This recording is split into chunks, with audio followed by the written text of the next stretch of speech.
students. I work in international public health and women's empowerment, women's development issues.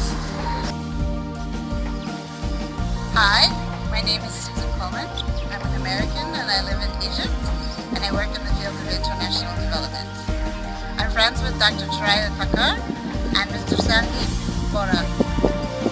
And through them I've become aware of the activities of EduTech in India, and more specifically of the success of the recent workshop held in Beirut.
नमस्कार, आप देख रहे हैं हम लोग और मैं हूं नगमा। आज हम लोग में शानदार कामयाबियों का जश्न मनाएंगे। इससे पहले आपको मिलवाते हैं चित्रांग मोडिया से, जो IITG के टॉपर हैं। 360 में से 334 नंबर लाए हैं चित्रांग ने।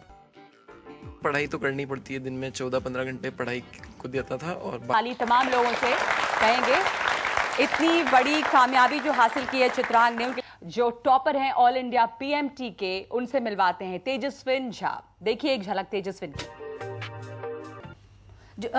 आप एलन इंस्टीट्यूट से हैं CR चौधरी साहब, मैं आपसे ये पूछना चाहूँगी, यही सवाल जो मैं यहाँ पे ये बच्चों से पूछ रही हूँ, क्या आपको ये चीज़ नज़र आ रही है? आप कोटा के एक मशहूर इंस्टीट्यूट से हैं, आपके यहाँ से इतने टॉपर्स निकले हैं, जो टॉपर्स आते हैं उनमें वो जुनून आपको नज़र आता है क्या? वो अब वो जो मिडिल क्लास टाउन्स हैं वहाँ पर ये चीज़ ज़्यादा देखने को मिलती है बनिस्बत उनके जो कि बड़े शहरों से जहाँ सब कुछ अवेलेबल है?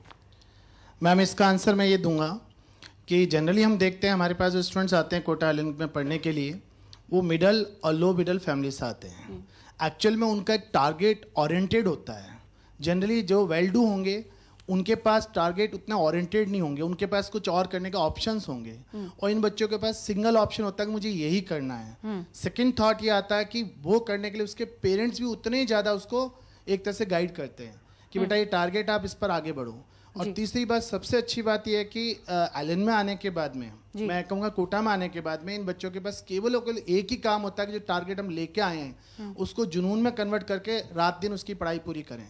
जैसे तेजस्विन की बात करूँगा मैं, ये बांका से आ गया, आने के बाद इसके बाद सिंगल काम है कि पढ़ाई करना है। ये अपने घर वापस शायद 1.5 या 2 साल बाद गया है। इसके पापा वहाँ सूरतगढ़ थे और मम्मी वहाँ थी, ये गया ही नहीं है। तो 2 साल लगातार जो उसने हार्ड वर्क किया अपने जुनून के अंदर, ये सक्सेस है। तीसरी बात, जो एक बात कही थी कि छोटे शहरों से जो बच्चे आते हैं उनके अंदर एक इमोशनलिज्म होता है नेशन के लिए और साथ ही साथ में फ्यूचर के लिए, और शायद अपने पेरेंट्स के लिए, अपने रिश्तेदारों के लिए।